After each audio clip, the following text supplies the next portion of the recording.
అబ్బో ఇక్కడ కేజీ చీరలు కొంటే అర కేజీ చీరలు ఫ్రీ అంట. మంగళ్య షాపింగ్ మాల్ కేజీల్లో సేల్ టన్నుల్లో ఆనందం.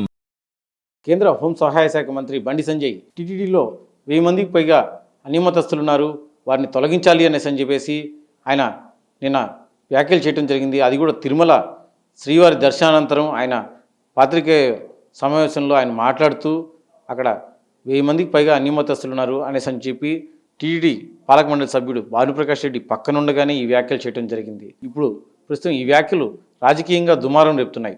ఇదే అంశంపై మనతో మాట్లాడేందుకు political analyst Makireddy Purushottam Reddy sir గారు ఉన్నారు. వారిని అడిగి తెలుసుకునే ప్రయత్నం చేద్దాం. సార్, అసలు టీటీడీలో 1000 మందికి పైగా అన్యమతస్తులు ఉన్నారనేసి అని చెప్పేసి బండి సంజయ్ గారు అనటం జరిగింది. ఈ వ్యాఖ్యల్ని ఎలా చూడాలి? ఇది టీటీడీ పైన దాడా లేకుంటే హిందుత్వం పైన దాడా? అంటే బండి సంజయ్ గారు అత్యంత బాధ్యతాయుతమైనటువంటి పదవిలో ఉన్నారు, హోంశాఖ సహాయ మంత్రి దేశానికి.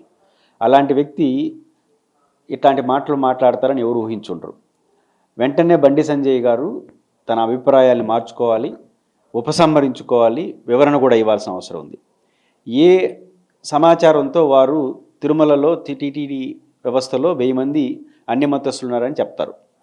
సమాచారం లేకుండా రాజకీయ కారణాలతో మాట్లాడితే మాత్రం అది చాలా అభ్యంతరకరం అవుతుంది. ఒక పక్క హిందూ మత సంరక్షణని చెప్పుకుంటూ హిందువులకు అత్యంత పవిత్రమైనటువంటిది, హిందువులకు ఒక రకమైన క్యాపిటల్ లాంటిది తిరుమల తిరుపతి దేవస్థానం, తిరుమల తిరుపతి.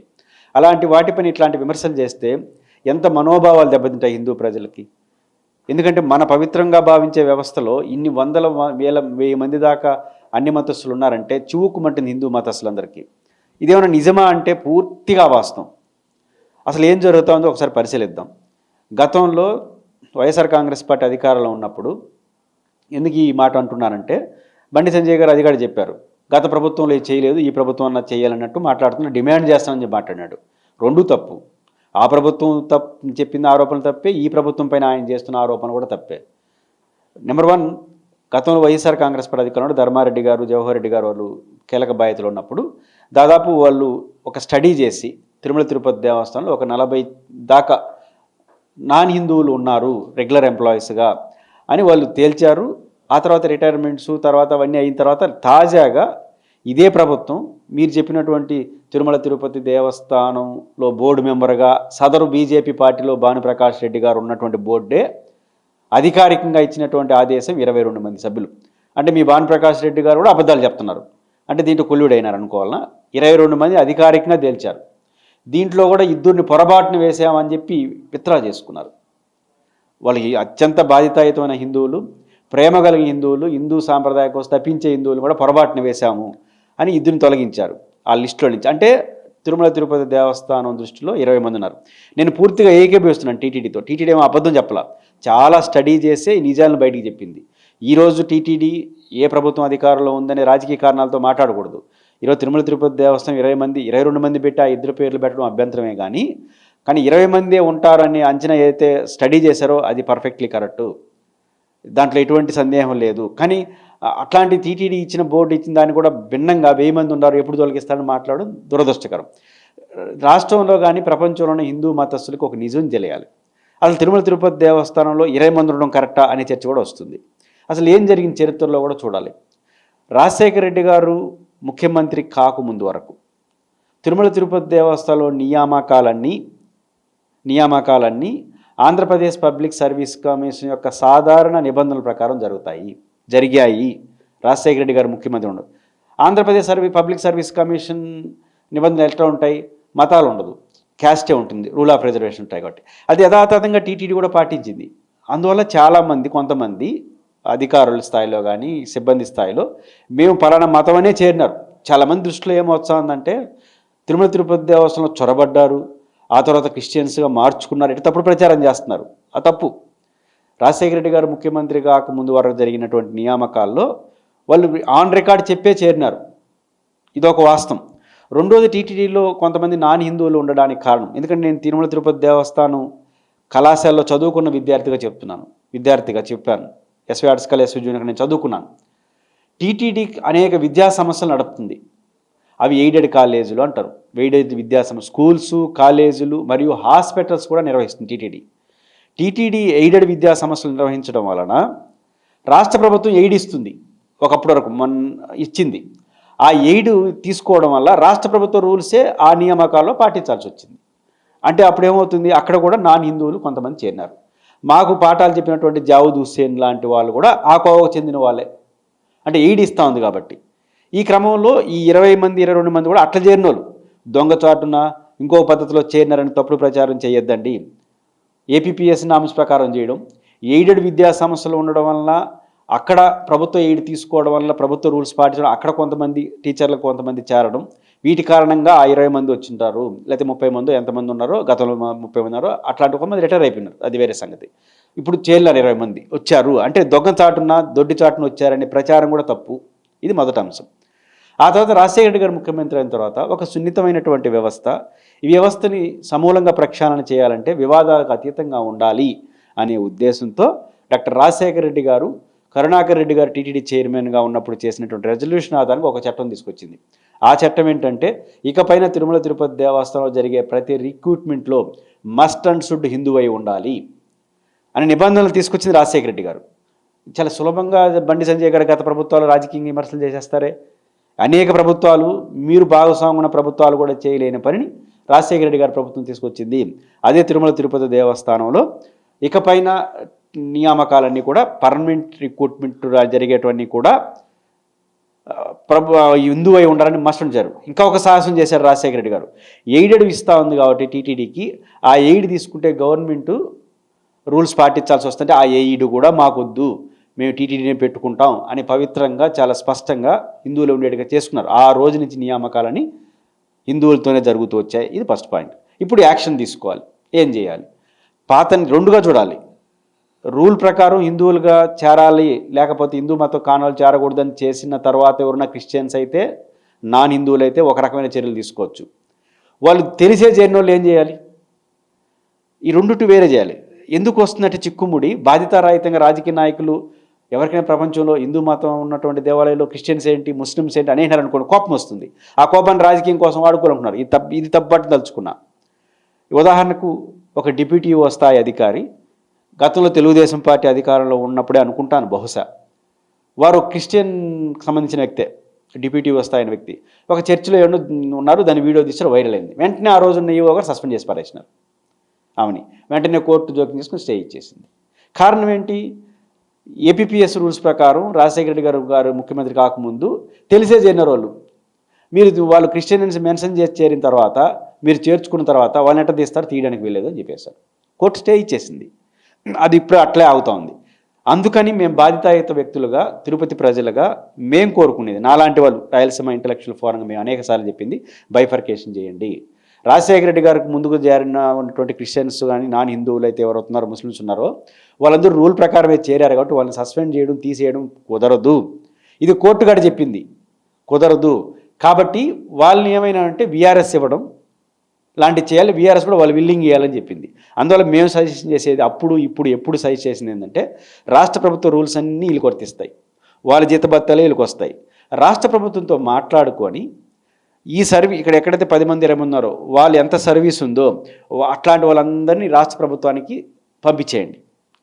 రాష్ట్ర ప్రభుత్వం నుంచి వాళ్ళకి కూడా భారం కాకూడదు కదా రాష్ట్ర ప్రభుత్వానికి. అంతే సంఖ్యలో అంతే సర్వీస్ ఉన్న టీటీడీకి ఇచ్చేయండి. ఎవరికి భారం లేదు, రాష్ట్ర ప్రభుత్వానికి భారం లేదు, టీటీడీకి భారం లేదు.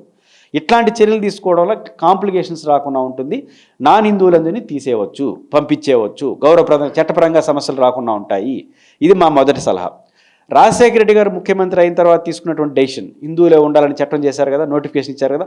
ఆ తర్వాత చేరిన తర్వాత ఎవరైనా సరే వాళ్ళు నాన్ హిందువులుగా మారిన్నా అబద్ధం చెప్పి చేరున్నా వాళ్ళపైన క్రిమినల్ చర్యలు తీసుకోండి. ఇట్లాంటి చర్యలు, ఎందుకంటే ఆ రైట్ మనకుంది. ఎందుకంటే నాన్ హిందువులు చేరకూడదని స్పష్టంగా చెప్పుకున్నాం. హిందువులని డిక్లరేషన్ ఇమ్మని చెప్పి మనం నోటిఫికేషన్ ఇచ్చాం కాబట్టి మన జోలికి రావడానికి లేదు. ఇప్పుడు తేల్చారనుకోండి, అప్పుడు ఖచ్చితంగా వాళ్ళపై క్రిమినల్ తీసుకోండి. నిబంధనల ప్రకారం మన టీటీడీ తెలిసే చేరిన వాళ్ళని రాష్ట్ర ప్రభుత్వంలో మెర్జ్ చేసేయండి, రాష్ట్ర ప్రభుత్వంలో టీటీడీ తీసుకోండి, ఎవరికి భారం లేకుండా పోతుంది, సమస్య పరిష్కారం అయిపోతుంది. రాజశేఖర రెడ్డి గారి నోటిఫికేషన్ తర్వాత చేరిన వాళ్ళందరినీ కఠినమైన చర్యలు తీసుకోండి. ఆ రకంగా బైఫర్కేషన్ చేస్తే టీటీడీలో సమస్యకు పరిష్కారం దొరుకుతుంది. ఇంత బాధ్యతాయుతంగా ఆలోచించాల్సిన బాధ్యతను వ్యక్తులుగా ఉన్న హోంశాఖ సహాయ మంత్రి ఇట్లా మాట్లాడచ్చా? ఒకవేళ మీకేమైనా సమాచారం ఉందా? టీటీడీ 22 మంది అనింది. హోంశాఖ కాబట్టి మీకు ఇంటెలిజెన్స్ రిపోర్ట్ ఉంటుంది, ఉందా? అది చెప్పండి. మా హోంశాఖ రిపోర్ట్ ఉంది కాబట్టి నేను మాట్లాడుతున్నాను చెప్పండి. అదే అయినా కూడా మీరు మాట్లాడకూడదు. ఒకవేళ హోంశాఖలో ఇలాంటి రిపోర్ట్ మీకు ఉంటే రాష్ట్ర ప్రభుత్వానికి గవర్నర్ ద్వారా చెప్పాలి, టీటీడీలో ఇట్లా ఉండారు, మీరేం 22 మంది అంటున్నారు, మా నివేదిక ఇట్టుంది, వాళ్ళపైన చర్యలు తీసుకోండి, తొలగించని చెప్పాలి. పైపించి మీ మిత్రపక్షం రాష్ట్రంలో అధికారంలో ఉంది, వాళ్ళకి చెప్పాలి. వీళ్ళేమి చెప్పకుండా నేరుగా దర్శనానికి వచ్చేసి కొండ మీద ఆరోపణిస్తారా? ఇట్లా ఆరోపించడం ద్వారా ఎంతమంది హిందువుల మనోభావాలు దెబ్బతింటాయి? ఎందుకంటే మా హిందూ దేవాలయంలో నా హిందూ కానివాడు ఉన్నాడు, చొరబడ్డారు, 1000 మంది ఉన్నారు అని చెప్పేస్తే ఇదేనా మా హిందూ మతంలో ఉన్నదని బాధపడిపోతే ఎవరు ఆ మనోభావాలు కాపాడతారు? ఇదే నా హిందూ మతాన్ని కాపాడే పద్ధతి. కాబట్టి ఖచ్చితంగా బీజేపీ ఖచ్చితంగా సంజాయిషీ చెప్పాలి, ఆయన ఉపసంహరించుకోవాలి, ఆంధ్రప్రదేశ్ బీజేపీ స్పందించాలి, తెలుగుదేశం పార్టీ కూడా మిత్రపక్షమైనా కూడా ఇట్లాంటి వ్యాఖ్యలు చేసినప్పుడు ఖచ్చితంగా స్పందించాలి. ఎందుకంటే టీటీడీ ఇది కాబట్టి ఇట్లాంటి విషయాలు ఉండదు. లేదు తిరుమల తిరుపతి దేవస్థానం 20 మందో ఎంతమంది అదే కరెక్టు, గతంలో ఇచ్చింది కరెక్టే, రిటైర్మెంట్ అయి ఉంటారు, దీనికి ఒక శాశ్వత పరిష్కారం చెప్పాలి. మేమైతే ఖచ్చితంగా చెప్పదలుచుకున్నాం, ఈ 2 పద్ధతుల్లో గతంలో రూల్ ప్రకారం వచ్చే వాళ్ళని రాష్ట్ర ప్రభుత్వానికి మెర్జ్ చేసేయండి. ఇంకా బండి సంజయ్ గారు చాలా ఉద్ధరిస్తాను వచ్చాడుగా, అవసరం కేంద్రం తీసుకోమనండి, కేంద్రం నుంచి మనకి ఇచ్చేసేమనండి సిబ్బందిని. ఆ రకంగా తీసుకోండి. కొత్తగా వచ్చిన వాళ్ళు మాత్రం అబద్ధాలు చెప్పి చూడిన వాళ్ళు మాత్రం క్రిమినల్ చర్యలు తీసుకోండి. ఆ పద్ధతిలో దీనికి ముగింపు పలకాలి. ఖచ్చితంగా బీజేపీ స్పందించాలి, బీజేపీ స్పందించిన తెలుగుదేశం పార్టీ, జనసేన స్పందించి తిరుమల తిరుపతి దేవస్థానంలో చెప్తున్నారు కదా, తిరుమల తిరుపతి దేవస్థానం మనోభావాలు దెబ్బతీసేవాడు ఎవరైనా క్రమశిక్షణ చర్య తీసుకోండి. మరి ఇప్పుడు ఏం చేస్తారు? ఇంత అబద్ధం చెప్పిన ఆయన పేరు మీరేం చేయదలుచుకున్నారు కూడా ఖచ్చితంగా రాష్ట్ర ప్రభుత్వం సమాధానం చెప్పాలి. సార్ అయితే 2019 నుంచి 2024 సమయంలో ఈ టీడీపీ లేదా జనసేన ఈ 2 పార్టీలు కూడా టీటీడీని ఫ్రేమ్ చేసుకొని అక్కడ తిరుమలలో అపచారం జరిగిపోయింది, అక్కడ అన్యమతస్తులు ఉన్నారు అనేసి విస్తృతంగా ప్రచారం చేశారు. అదేవిధంగా ప్రక్షాళన చేస్తామనేసి కూడా చాలా ఎక్కువగా దాన్ని వాళ్ళు ప్రచారంలో కూడా వాడుకోవటం కూడా జరిగింది. 2024 ఎన్నికల్లో కూడా మనం అందరం కూడా చూసాం. అదేవిధంగా అదే సమయంలో ఆయన పవన్ కళ్యాణ్ ఎవరైతే ఉన్నారో ఆయన సనాతన ధర్మ పరిరక్షలుగా ఆయనే చెప్పుకోవటం జరిగింది. మరి ఇప్పుడు ఇంతమంది ఉన్నారనేసి అని చెప్పేసి ఎన్డీఏ కూటమిలో భాగస్వామ్యంగా ఉన్న బండి సంజయ్ గారే ఆయనే ఈ వ్యాఖ్యలు చేశారు. మరి ఈ సనాతన ధర్మ పరిరక్షలు పవన్ కళ్యాణ్ ఎందుకు నోరు మెదపరు? సనాతన ధర్మం పేరుతో ఆయన చేసిన వ్యాఖ్యలే అభ్యంతరకరం. ఆయన చేశారు కదా, తిరుమలలో శ్రీవారి ఆలయంలో తయారు చేసిన లడ్డుల్ని 1000 లక్ష లడ్డుల్ని తీసుకెళ్ళి అయోధ్యలో కల్తీ కూడా కాదు, ఆవు కొవ్వుతో తయారు చేసిన లడ్డులు అయోధ్య రామాలయ ఆవిష్కరణప్పుడు పెట్టేశారని చెప్పారు. తప్పని తేలిపోయింది. ఎందుకంటే ఆ రోజు బోర్డు మెంబర్, ఈ రోజు బోర్డు గౌరవ్ గోర్ గారు ఎవరో ఉన్నారు, గౌరవ్ గోర్ గారు ఎవరో ఆ రోజు బోర్డు మెంబర్ అయినా ఆ లడ్డులు తయారు ఈరోజు కూడా బోర్డు మెంబరు. ఆయన భక్తితో టీటీడీ మీద ఉన్న గౌరవంతో, శ్రీరాముడి మీద ఉన్న గౌరవంతో ఆయన సొంత డబ్బులతో స్వచ్ఛమైన నెయ్యి తీసుకుని తయారు చేసిన లడ్డులు అవి. అట్లాంటి లడ్లు దాన్ని కూడా ఆయన మాట్లాడిన ఆయనకి ఎంత బాధ్యత ఉందో అర్థం చేసుకోవచ్చు. ఆయన స్పందించాలని అనుకోండి, తెలుగుదేశం స్పందించాల్సిన నేను ఈరోజు తెలుగుదేశం పార్టీ ప్రభుత్వం మీద విమర్శించాలనే ఉద్దేశంతో వైసీపీ తెలుగుదేశం గొడవలుగా నేను చూడను. ఖచ్చితంగా ఈ ప్రభుత్వంలో కానీ ఆ ప్రభుత్వంలో కానీ అన్ని మతాన్ని ఎంకరేజ్ చేయట్లేదు. ఆ ప్రభుత్వం చేయలేదు, ఈ ప్రభుత్వం చేయలేదు. రాజకీయ కారణాలతో 2 మాట్లాడుకున్నట్టు మనం మాట్లాడుకోలేం. కానీ బండి సంజయ్ గారు చేసిన వ్యాఖ్యలు ఫస్ట్ ఆఫ్ ఆల్ 1000 మంది గుర్తించారంటే మీరేం చేయరని నేను అన్నాను. నాకు సమాచారం తెలుసు. టీటీడీ ఏదైతే చెప్పిందో అదే కరెక్టు. 22 మంది గుర్తించారో అదే కరెక్ట్. దాంట్లో 2 తీశారో 20 మందే కరెక్టు. కాబట్టి టీటీడీ కరెక్ట్గా ఉన్నప్పుడు నేను బండి సంజయ్ గారి డిమాండ్ చేస్తాను. బండి సంజయ్ గారు చెప్పిన లెక్క తప్పు, ఆయన చేసిన వ్యాఖ్యలు తప్పు, ఆయన ఉపసంహరించుకోవాలి. టీటీడీ స్థాయి పెద్ద స్థాయి నాయకుడు కాబట్టి ఆయన రాష్ట్ర ప్రభుత్వం స్పందించాలి. టీటీడీ గురించి ఏమైనా మాట చేయాలి, మీరేం చేస్తారు? ఇప్పుడు ఇంత దారుణంగా 1000 మంది ఉన్నారని చెప్పాడు, హిందువుల మనోభావాలు దెబ్బతింటాయి కదా. ఖచ్చితంగా కూటమి ప్రభుత్వం స్పందించాలి. ఈ విషయంలో తెలుగుదేశం పార్టీ కూడా సీరియస్ కావాలి. ఇట్లాంటి వాటిని అంగీకరించుకుంటా పోతే రేపు అది మీకు కూడా సమస్యగా మారిపోతుందని గుర్తించాలి. రైట్. టీటీడీలో అన్యమతస్తులు ఉన్నారనేసి అని చెప్పేసి బండి సంజయ్ గారు ఏదైతే వ్యాఖ్యలు చేశారో 1000 మంది ఉన్నారనేసి అని చెప్పేసి ఆ వ్యాఖ్యల్ని ఉపసంహరించుకోవాలి. అదేవిధంగా ఈ తిరుమలకు సంబంధించి ఇలాంటి వ్యాఖ్యలు చేసిన వారిపై ఈ కూటమి ప్రభుత్వం కూడా యాక్షన్ తీసుకోవాలనేసి అని చెప్పేసి కూడా కోరుతున్నారు. అదేవిధంగా ఇక్కడ చూస్తే కనుక 2004కు ముందు ఏపీపీఎస్సి ద్వారా అక్కడ టీటీడీలో ఉద్యోగాలు చేర్చుకోవడం జరిగింది. అప్పుడు ఆ సమయంలో క్యాస్ట్ ఏదైతే ఉందో వారి క్యాస్ట్ని పెట్టే వారు జాయిన్ అయ్యారు. అంటే ఏపీపీఎస్సిలో ఇక్కడ వారు ఈ తిరుమలలో ఇలాంటి ఈ క్యాస్ట్ వాళ్ళు చేరకూడదు, ఈ క్యాస్ట్ చేరాలి అనేసి అని చెప్పేసి నిబంధన ఉండదు అక్కడ ఏపీపీఎస్సిలో అనేసి అంటున్నారు. అయితే స్వర్గీయ డాక్టర్ వైఎస్ రాజశేఖర రెడ్డి గారు ఆయన ముఖ్యమంత్రి అయిన తర్వాత ఈ ఏదైతే తిరుమలకు సంబంధించి హిందువులు మాత్రమే ఇక్కడ చేరాలి అనేసి అని చెప్పేసి ఆయన ధైర్యంగా ఒక నిర్ణయాన్ని తీసుకుని అది అప్పుడు ప్రవేశపెట్టడం జరిగింది.